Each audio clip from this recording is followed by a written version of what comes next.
Hi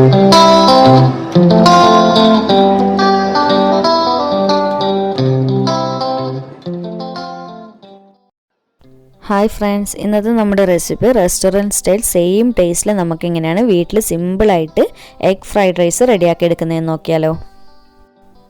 അപ്പോൾ വീഡിയോയിലേക്ക് പോകുന്നതിന് മുന്നേ എൻ്റെ ചാനൽ ഇതുവരെ സബ്സ്ക്രൈബ് ചെയ്യാതെ ആരെങ്കിലും ഉണ്ടെങ്കിൽ ഒന്ന് സബ്സ്ക്രൈബ് ചെയ്ത് സപ്പോർട്ട് ചെയ്യണേ. അതുപോലെ തന്നെ ഫ്രൈഡ് റൈസ് പെർഫെക്റ്റ് ആയിട്ട് വീട്ടിൽ തയ്യാറാക്കി എടുക്കേണ്ട 1-2 ടിപ്പും കാര്യങ്ങളും ടൈമിങ്ങും ഒക്കെ ഞാൻ ഇതിൽ ഡീറ്റെയിൽ ആയിട്ട് പറയുന്നുണ്ട്. അപ്പോൾ വീഡിയോ മുഴുവനായിട്ട് കാണാൻ വേണ്ടി ശ്രമിക്കണേ. അപ്പോൾ ഈ ഒരു എഗ് ഫ്രൈഡ് റൈസ് റെഡിയാക്കാൻ വേണ്ടിയിട്ട് ഞാനിപ്പോൾ ഒരു പാനിൽ കുറച്ച് വെള്ളം തിളപ്പിക്കാൻ വേണ്ടി വെച്ചിട്ടുണ്ട്. അപ്പോൾ ആദ്യം തന്നെ നമുക്ക് അരി ഒന്ന് വേവിച്ചെടുക്കണം. ചോറ് ഫസ്റ്റ് തന്നെ സെപ്പറേറ്റ് റെഡിയാക്കി എടുക്കുകയാണ് വേണ്ടത്. അപ്പോൾ അതിനായിട്ട് ഞാനിവിടെ 2 കപ്പ് ബസ്മതി റൈസാണ് എടുത്തിട്ടുള്ളത്. അത് നന്നായി കഴുകി വൃത്തിയാക്കിയിട്ട് ഞാനൊരു 15 മിനിറ്റ് കറക്റ്റ് 15 മിനിറ്റ് കുതിർത്ത് വെച്ചിട്ടുണ്ടായിരുന്നു. അങ്ങനെ 15 മിനിറ്റ് കഴിഞ്ഞതിന് ശേഷം ഞാൻ വീണ്ടും കഴുകിയിട്ട് വെള്ളമൊക്കെ നന്നായിട്ട് ഡ്രൈൻ ചെയ്തെടുത്തിട്ടുണ്ട്. ഇനി നമുക്ക് ഈ വെള്ളം തിളച്ച് വരുന്ന പാനിലേക്ക് ഈ അരി ഇട്ട് കൊടുക്കാം. അപ്പോൾ ഞാനിപ്പോൾ അരി ഇട്ട് കൊടുത്തിട്ടുണ്ട്. ഞാനിപ്പോൾ 2 കപ്പല്ലേ എടുത്തിട്ടുള്ളത്. 2 കപ്പ് ഏതാണ്ട് 4 പേർക്കുള്ള ഫ്രൈഡ് റൈസ് ആയിരിക്കും കേട്ടോ. അത് കറക്റ്റാണ്. 4 പേർക്ക് എന്തായാലും എത്തുന്ന രീതിയിലാണ് 2 കപ്പ് അരി ഉണ്ടാവുക. അപ്പോൾ ഈ അരി ഇട്ട് കൊടുത്തതിന് ശേഷം നമുക്കിതിലേക്ക് ഇനി 2 ടേബിൾ സ്പൂണോളം ഓയിൽ ഒഴിച്ച് കൊടുക്കാം. കൂടെ തന്നെ അരിക്ക് ആവശ്യമായിട്ടുള്ള ഉപ്പും ചേർത്ത് കൊടുക്കണം. ഓയിൽ എന്തിനാ ഒഴിച്ച് കൊടുക്കുന്നതെന്ന് വിചാരിച്ചു കഴിഞ്ഞാൽ നമുക്ക് പരസ്പരം അരി തമ്മിൽ ഒട്ടിപ്പിടിക്കില്ല, നല്ല സ്റ്റിഫായിട്ട് സെപ്പറേറ്റ് ആയിട്ട് നമുക്ക് കിട്ടും. അതിന് വേണ്ടിയിട്ടാണ് കേട്ടോ. അപ്പോൾ അത് സ്കിപ്പ് ചെയ്യാതെ ചേർക്കണേ. നമുക്ക് അരി ഒന്ന് വെന്ത് വരുന്നവരെ ഒന്ന് വെയിറ്റ് ചെയ്യാം. ഇപ്പോൾ ഇടയ്ക്കിടെ ഒന്ന് ഇതുപോലെ ഒന്ന് ഇളക്കി കൊടുക്കാൻ വേണ്ടി ശ്രദ്ധിക്കണേ. എന്നിട്ട് ഒന്ന് ചെക്ക് ചെയ്യണം ഇടയ്ക്കിടയ്ക്ക്. ഏതാണ്ട് ഒരു 5-6 മിനിറ്റേ വേണ്ടി വരും ഇത് വേവാനായിട്ട്. കാരണം നമുക്ക് ഈ ഒരു അരി വേവിക്കുന്ന സമയത്ത് ഒരു 80% മാത്രമേ വേവാൻ പാടുള്ളൂ കേട്ടോ. ഒരുപാട് വെന്തുടയാൻ പാടില്ല. അതുപോലെ തന്നെ ഓരോരുത്തരുടെ നിങ്ങൾ എടുക്കുന്ന അരിക്കനുസരിച്ചിട്ട് ചെറിയ ചെറിയ വേവിൽ വ്യത്യാസം ഉണ്ടാവും. അതൊന്ന് കറക്റ്റ് ഇടയ്ക്കിടെ ഒന്ന് ചെക്ക് ചെയ്തിട്ട് ശ്രദ്ധിക്കണേ. അപ്പോൾ ഒരുപാട് വെന്തൊടിഞ്ഞു കഴിഞ്ഞാൽ ചെറുതായിട്ടൊരു കുഴഞ്ഞ ഫീലിംഗ് ഉണ്ടാവും. അപ്പോൾ നമുക്ക് നല്ലൊരു ആ ഒരു പെർഫെക്ഷൻ കിട്ടില്ല. അതുകൊണ്ട് ഒന്ന് ടൈമിങ്ങിൻ്റെ കാര്യം കൂടുതലായിട്ട് ശ്രദ്ധിക്കണം അരി വേവിക്കുമ്പോൾ.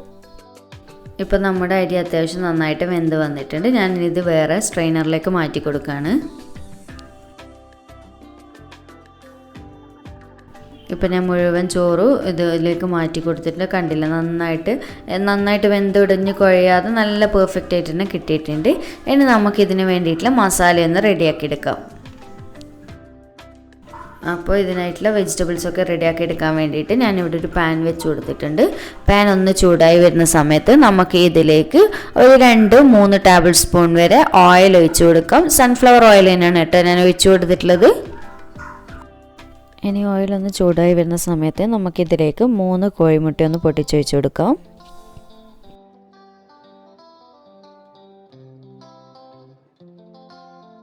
മുട്ട വെച്ച് കൊടുത്തതിന് ശേഷം ഒന്ന് ചെറുതായിട്ട് ഇതുപോലെ ഒന്ന് ഹൈ ഫ്ലെയിമിലിട്ടിട്ട് തന്നെ ഇളക്കി കൊടുത്തതിന് ശേഷം നമുക്കിതിലേക്ക് ആവശ്യമായിട്ടുള്ള പാകത്തിനുള്ള ഉപ്പും ചേർത്ത് കൊടുക്കാം. അതുപോലെ തന്നെ കുറച്ച് കുരുമുളക് പൊടിയും ചേർത്ത് കൊടുക്കാം. അപ്പോൾ പൊടികൾ ചേർത്തതിന് ശേഷം ഹൈ ഫ്ലെയിമിലിട്ടിട്ട് തന്നെ ഇതുപോലെ ഒന്ന് ഇളക്കിയിട്ടൊന്ന് വറവാക്കി എടുക്കുക. സാധാരണ നോർമൽ നമ്മൾ മുട്ട വറവാക്കി ആക്കുന്നില്ല, ആ ഒരു രീതിയിൽ തന്നെ ഒന്ന് ഹൈ ഫ്ലെയിമിലിട്ടിട്ട് തന്നെ ചെയ്തെടുത്താൽ മതി. ഒരുപാട് സമയമൊന്നും വെക്കേണ്ട ആവശ്യമൊന്നുമില്ല. ഇതുപോലെ ഒന്ന് ഇളക്കി കൊടുക്കാം. ഇപ്പോൾ കണ്ടില്ല, നമ്മുടെ മുട്ട ഫ്രൈ ആയി എടുത്തിട്ടുണ്ട്. ഇനി നമുക്കിതൊരു ബൗളിലേക്ക് മാറ്റി കൊടുക്കാം. ഈ ഒരു രീതിയിൽ മതി കേട്ടോ. ഇപ്പോൾ ഞാൻ മുട്ടയൊക്കെ മുഴുവനായിട്ട് കോരി മാറ്റിയിട്ടുണ്ട്. ഇനി ഈ ഒരു സെയിം പാനിൽ തന്നെ നമുക്ക് 2 ടേബിൾ സ്പൂൺ കൂടി ഓയിൽ ഒഴിച്ച് കൊടുക്കാം. നമ്മളെപ്പോഴും ഫ്രൈഡ് റൈസൊക്കെ ഉണ്ടാക്കുന്ന സമയത്ത് കുറച്ച് അല്പം വലുപ്പമുള്ള സൈസ് പാനൊക്കെ വെച്ച് കൊടുക്കാൻ വേണ്ടി ശ്രദ്ധിക്കണേ. ഇപ്പോൾ ഓയിൽ അത്യാവശ്യം ചൂടായി വന്നിട്ടുണ്ട്. ഇനി നമുക്ക് ഇതിലേക്ക് ആവശ്യമായിട്ടുള്ള പച്ചക്കറികളൊന്ന് വഴറ്റിയെടുക്കാം. ആദ്യം തന്നെ ഒരു 1/4 കപ്പ് അളവിൽ ക്യാരറ്റ് ചേർത്ത് കൊടുക്കാം. കൂടെ തന്നെ ഇതിലേക്ക് ഒരു 1/2 കപ്പ് അളവിൽ ബീൻസ് ചേർത്ത് കൊടുക്കണം.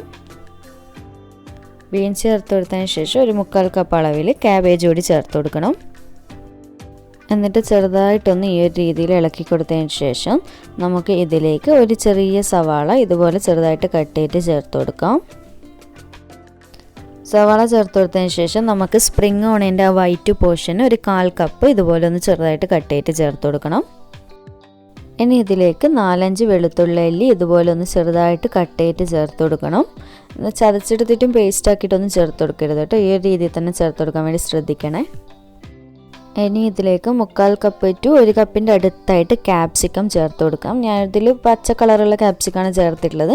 നിങ്ങൾക്ക് എല്ലാ കളറിലും അവൈലബിൾ ആണെങ്കിൽ ആ ഒരു രീതിയിൽ ചേർത്ത് കൊടുത്താലും കുഴപ്പമൊന്നുമില്ല. ക്യാപ്സിക്കം സ്കിപ്പ് ചെയ്യാതെ ചേർത്ത് കൊടുക്കാൻ വേണ്ടി ശ്രദ്ധിക്കണേ. കാരണം ഈ ഫ്രൈഡ് റൈസിന് ഏറ്റവും കൂടുതൽ നല്ലൊരു ഫ്ലേവർ കിട്ടുന്ന ഈ ക്യാപ്സിക്കത്തിലൂടെ സ്പ്രിംഗ് ഓണിയനിലൂടെയാണ്. അപ്പോൾ അതൊന്ന് സ്കിപ്പ് ചെയ്യാതെ തന്നെ ചേർക്കാൻ വേണ്ടി ശ്രദ്ധിക്കണേ. എന്നിട്ട് ക്യാപ്സിക്കം ചേർത്ത് കൊടുത്തതിന് ശേഷം നമുക്ക് ഈ ഒരു വെജിറ്റബിൾസിൽ ആവശ്യമായിട്ടുള്ള ഉപ്പും ചേർത്ത് കൊടുത്തിട്ട് നന്നായിട്ട് ഇതൊന്ന് ഇളക്കിയിട്ട് വഴറ്റി കൊടുക്കാം. അതുപോലെ തന്നെ നമ്മൾ ഫ്രൈഡ് റൈസിൽ വെജിറ്റബിൾസ് കട്ട് ചെയ്യുമ്പോൾ ശ്രദ്ധിക്കേണ്ട ഒരു കാര്യം, എപ്പോഴും സ്ക്വയർ ഷേപ്പായിട്ടൊക്കെ കട്ട് ചെയ്യാൻ വേണ്ടി ശ്രദ്ധിക്കണം. എല്ലാ വെജിറ്റബിൾസും ഏതാണ്ട് ഒരേ രീതിയിലായിട്ട് കട്ട് ചെയ്യണം. എങ്കിലേ നമുക്ക് റെസ്റ്റോറൻറ്റ് സ്റ്റൈൽ സെയിം പെർഫെക്ഷനിൽ ഫ്രൈഡ് റൈസ് കിട്ടുള്ളൂ. അതുപോലെ തന്നെ നമ്മൾ ഫ്രൈഡ് റൈസ് റെഡിയാക്കുന്ന സമയത്ത് ഇമ്പോർട്ടൻ്റ് ആയിട്ട് ശ്രദ്ധിക്കേണ്ട വേറൊരു കാര്യം എന്ന് വെച്ച് കഴിഞ്ഞാൽ, നമ്മൾ വെജിറ്റബിൾസ് വഴറ്റിയെടുക്കുന്ന സമയത്ത് ഒരു ഹാഫ് വേവ് തന്നെ വഴറ്റിയെടുക്കാൻ വേണ്ടി ശ്രദ്ധിക്കുക. കാരണം ഒരുപാട് നന്നായിട്ട് വെന്തുടഞ്ഞു കഴിഞ്ഞാൽ നമുക്ക് ആ റെസ്റ്റോറൻറ്റ് സ്റ്റൈലിൽ ഒരു ടേസ്റ്റും കിട്ടില്ല. അതുപോലെ തന്നെ ഒരുപാട് ഒരു കുഴഞ്ഞ ഫീലിംഗ് ആയിരിക്കും ഉണ്ടാകും. നല്ലൊരു പെർഫെക്റ്റ് ആയിട്ടുള്ള റൈസായിട്ട് നമുക്കിത് കിട്ടില്ല. അപ്പോൾ അതൊന്ന് നന്നായിട്ട് ശ്രദ്ധിക്കണേ. അതുപോലെ തന്നെ ഈ ഒരു ഫ്രൈഡ് റൈസിൽ വെജിറ്റബിൾസ് ആഡ് ചെയ്ത് കൊടുത്തതിന് ശേഷം മീഡിയം ടു ഹൈ ഫ്ലെയിമിൽ ഇട്ടിട്ട് തന്നെ വേണം നമ്മൾ വെജിറ്റബിൾസ് വഴറ്റിയെടുക്കാൻ. അടച്ച് വെച്ചിട്ടൊന്നും വഴറ്റിയെടുക്കരുത്. ഈ ഒരു രീതിയിൽ ഒന്ന് ഇടയ്ക്കിടെ ഒന്ന് ഇളക്കിയിട്ട് തന്നെ നന്നായിട്ട് വഴറ്റി കൊടുക്കണം. ഇപ്പോൾ കണ്ടില്ല, നമ്മുടെ വെജിറ്റബിൾസൊക്കെ അത്യാവശ്യം ഹാഫ് വേവായി വന്നിട്ടുണ്ട്. ഇനി നമുക്കിതിലേക്ക് എരിവിന് ആവശ്യമായിട്ടുള്ള കുരുമുളക് പൊടി ചേർത്ത് കൊടുക്കണം. കുരുമുളക് പൊടി നിങ്ങൾക്ക് എത്രയാണ് താല്പര്യം അതിനനുസരിച്ച് മാറ്റം വരുത്തുക. എരിവിനനുസരിച്ചിട്ട് കുരുമുളക് പൊടി ചേർത്ത് കൊടുത്തതിന് ഒന്ന് ഇതുപോലെ ഒന്ന് ഇളക്കി കൊടുത്തതിന് ശേഷം നമുക്ക് ഇതിലേക്ക് 1 table spoon soya sauce add ചെയ്ത് കൊടുക്കാം. സോസ് ആഡ് ചെയ്ത് കൊടുത്തതിന് ശേഷം ഇതുപോലെ ഒന്ന് നന്നായിട്ട് മിക്സ് ചെയ്ത് കൊടുക്കാം. ഒരു ഹൈ ഫ്ലെയിമിലിട്ടിട്ട് തന്നെ നന്നായിട്ട് മിക്സ് ചെയ്ത് കൊടുക്കണം. എങ്കിലേ നമുക്ക് ആ ഒരു പെർഫെക്റ്റ് ആയിട്ടുള്ള taste, restaurant style same taste നമുക്ക് കിട്ടുള്ളൂ. അപ്പോൾ ഇതൊന്ന് മിക്സ് ചെയ്ത് കൊടുത്തതിന് ശേഷം നമുക്കിതിലേക്ക് നമ്മൾ നേരത്തെ റെഡിയാക്കി വെച്ചിട്ടുള്ള മുട്ട ഫ്രൈ ചെയ്ത് വെച്ചിട്ടുള്ള അത് ഇതിലേക്ക് ചേർത്ത് കൊടുക്കാം. എന്നിട്ട് നന്നായിട്ടൊന്ന് മിക്സ് ചെയ്ത് കൊടുക്കാം. ഈ ഒരു സമയത്തൊക്കെ ഹൈ ഫ്ലെയിമിൽ ഇട്ടിട്ട് തന്നെ ചെയ്യണേ. അപ്പോൾ അഥവാ നിങ്ങൾക്ക് അടിക്ക് പിടിക്കുന്നൊക്കെ ടെൻഷൻ ഉണ്ടെങ്കിൽ ഒരു മീഡിയം ടു ഹൈ ആക്കിയിട്ടെങ്കിലും ചെയ്യണേ. എങ്കിലേ ആ ഒരു നല്ല ടേസ്റ്റ് കിട്ടുള്ളൂ, ഞാൻ നേരത്തെ പറഞ്ഞിട്ടുള്ളത് പോലെ. ഇപ്പോൾ എഗ് ഫ്രൈ ഒക്കെ ഇതിലേക്ക് ഇട്ടിട്ട് നന്നായിട്ട് ഇളക്കി കൊടുത്തതിന് ശേഷം നമ്മൾ നേരത്തെ റെഡിയാക്കി വെച്ചിട്ടുള്ള ചോറ് ഇതിലേക്ക് ഇട്ട് കൊടുക്കാം. കണ്ടില്ല, നല്ല സ്റ്റിഫായിട്ട് തന്നെ ഉണ്ട്. ഒന്നും പരസ്പരം ഒട്ടിപ്പിടിക്കാതെ നല്ല പെർഫെക്റ്റ് ആയിട്ട് തന്നെ കിട്ടിയിട്ടുണ്ട്. ഈ ഒരു രീതിയിൽ 80% മാത്രമേ ഇത് വെന്തിട്ടുള്ളൂ. അപ്പോൾ നമുക്കിതിലേക്ക് ചോറ് ഇട്ട് കൊടുക്കുമ്പോൾ തന്നെ മനസ്സിലാവും. കണ്ടില്ലോ, ഒന്നും ഒട്ടിപ്പിടിക്കാതെ നല്ല രീതിയിൽ തന്നെ കിട്ടുന്നില്ലേ.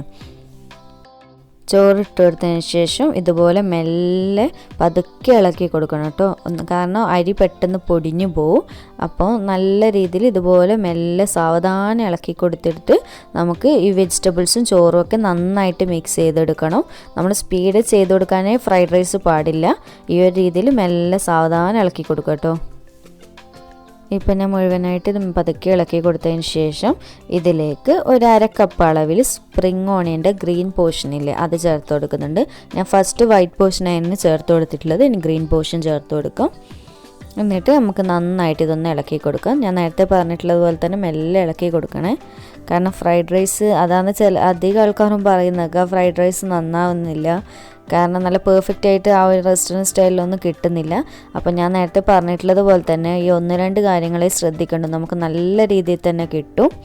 ഈ ഒരു ഫ്ലെയിമിൻ്റെ കാര്യം, അതുപോലെ തന്നെ ചോറ് വേവിക്കുന്ന സമയത്ത് 80% മാത്രം വേവിക്കുക. അതുപോലെ തന്നെ വെജിറ്റബിൾസും ഹാഫ് വേവിലെടുക്കുക. ഈ 1-2 കാര്യങ്ങൾ മാത്രം ശ്രദ്ധിച്ചാൽ തന്നെ നല്ല രീതിയിൽ കിട്ടും.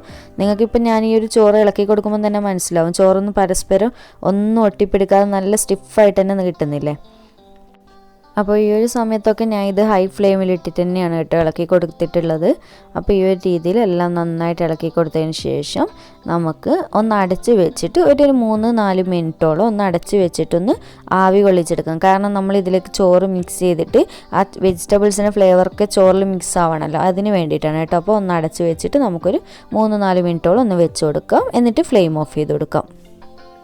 അതുപോലെ തന്നെ ഈ ഒരു നമ്മൾ അടച്ചു വെച്ച് കൊടുക്കുന്ന സമയത്ത് ലോ ഫ്ലെയിമിൽ ഇട്ടിട്ട് വേണം കേട്ടോ ആവി കൊള്ളിച്ചെടുക്കാൻ. ഇപ്പോൾ ഏതാണ്ട് 3-4 മിനിറ്റ് കഴിഞ്ഞിട്ടുണ്ട്. ഞാനിപ്പോൾ അടുപ്പ് തുറന്ന് കൊടുക്കുന്നുണ്ട്. കണ്ടില്ല, ആവിയൊക്കെ നന്നായിട്ട് വന്നിട്ട് നല്ല പെർഫെക്റ്റ് ആയിട്ട് റെഡിയായി വന്നിട്ടുണ്ട്. ഇനി നമുക്കിത് ഫ്ലെയിം ഓഫ് ചെയ്ത് കൊടുക്കാം. ചോറ് തമ്മിൽ പരസ്പരം ഒട്ടുന്നോ ഒന്നുമില്ലല്ലോ, നല്ല രീതിയിൽ തന്നെ നമുക്കിത് കിട്ടിയിട്ടുണ്ട്. ഇനി നമുക്കിത് സെർവ് ചെയ്ത് കൊടുക്കാം. അപ്പോൾ ഇത്രയേ ഉള്ളൂ നമ്മുടെ എഗ് ഫ്രൈഡ് റൈസ്. ഈസി അല്ലേ വീട്ടിൽ ചെയ്തെടുക്കാനായിട്ട്. ഞാൻ പറഞ്ഞിട്ടുള്ള 1-2 കാര്യങ്ങൾ മാത്രം ശ്രദ്ധിച്ച് കഴിഞ്ഞാൽ നമുക്ക് ആ ഒരു റെസ്റ്റോറൻറ്റ് ടേസ്റ്റ് തന്നെ കിട്ടും. സെയിം ഇത് റെസ്റ്റോറൻറ്റ് ടേസ്റ്റ് തന്നെയാണ് കേട്ടോ. നിങ്ങൾക്ക് എന്തായാലും തീർച്ചയായിട്ടും ഇത് ട്രൈ ചെയ്ത് നോക്കുക. അപ്പോൾ എപ്പോഴെങ്കിലും ട്രൈ ചെയ്ത് നോക്കുന്ന സമയത്ത് എനിക്ക് ഫീഡ്ബാക്കൊക്കെ അറിയിക്കുക. അപ്പോൾ ഈ ഒരു വീഡിയോ ഇഷ്ടമായിട്ടുണ്ടെന്നുണ്ടെങ്കിൽ ഉടൻ തന്നെ ലൈക്ക് ബട്ടൺ ക്ലിക്ക് ചെയ്യാനുള്ള കാര്യം മറക്കരുത്. അപ്പോൾ വീണ്ടും ഒരു അടിപൊളി വീഡിയോ ആയിട്ട് കാണാം. താങ്ക്